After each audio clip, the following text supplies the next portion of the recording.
Okay, so I've got my measuring tape and I've kind of taped it down to the floor. Got my motion sensor here. I've got the SparkLink Air. To turn the SparkLink Air on, there is a button on the back. It says on button on the back. And you go ahead and turn it on. Some lights are going to flash.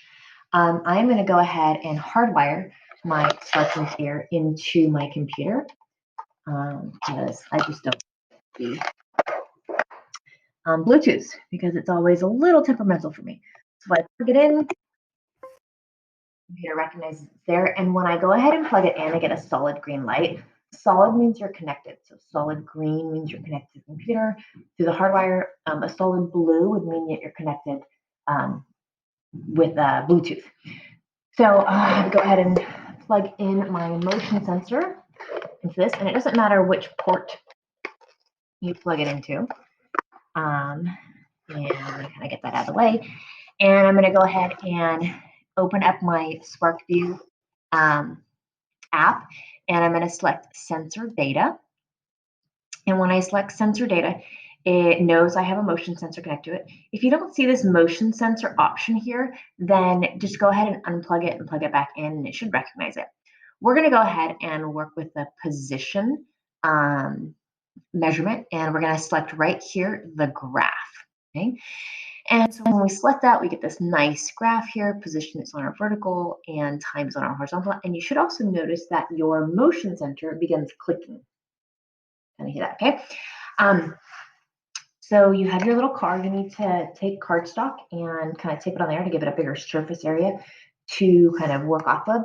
And the other thing you need to know too is that on the motion sensor setting, there is a car setting and a people setting. We're going to go ahead and use car setting.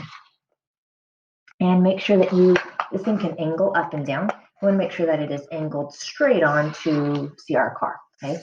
Now, the way these cars work is you can pull them backwards and they kind of wind up a spring in there and kind of engage itself, or you can just push it forward.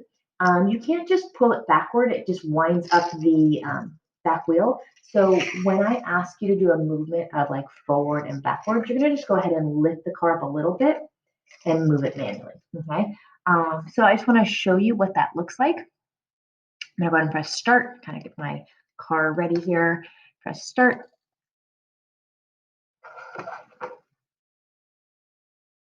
Okay, now when I got this data, it looked great, and then it just looked terrible right here at this end. So I'm going to go ahead and delete that. And you can actually just hide it by unclicking this run. Or you can actually say like, no, that was a terrible run. I want to delete it. And to do that, you're going to come down here to this little tools icon, select the tools, select manage runs, and then you can delete that last run, delete all the runs. You can choose a particular run to delete. I'm going to delete run 1, and it's going to say, are you sure? And you're going to say, yes, I'm sure. And then it's gone. Okay, so I'm going to try that again. And I'm going to try to get this kind of dead on here. Go ahead and press start.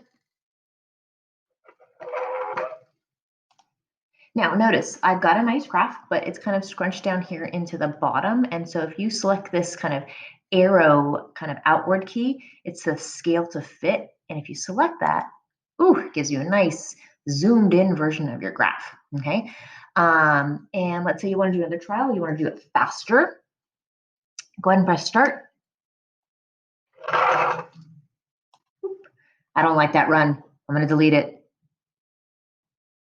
Manage runs. I'm going to delete run 2. Okay, third time's a charm, hopefully. It's not. I keep getting my arm, I think, here. Now, I'm just going to leave that. If you want to compare runs, you're just going to go ahead and select run 1, run 2, and you can see I was definitely moving faster in this one. I wish there was a way to delete that little data point, but you can't. Another option that I might ask you to do is to kind of analyze your data. And the two things that we're going to use often are either here, this add slope tool, or this show high statistics.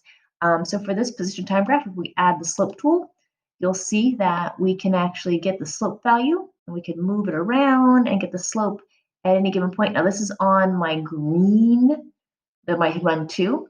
If I wanted to get the slope for my run 1, I need to come over here, select run 1, and then also add my slope tool. And now I have my slope tool for run 1 as well, okay? And I did a pretty decent job of keeping it at a constant velocity there. Okay, so that introduces you to the basics of the motion sensor for our lab.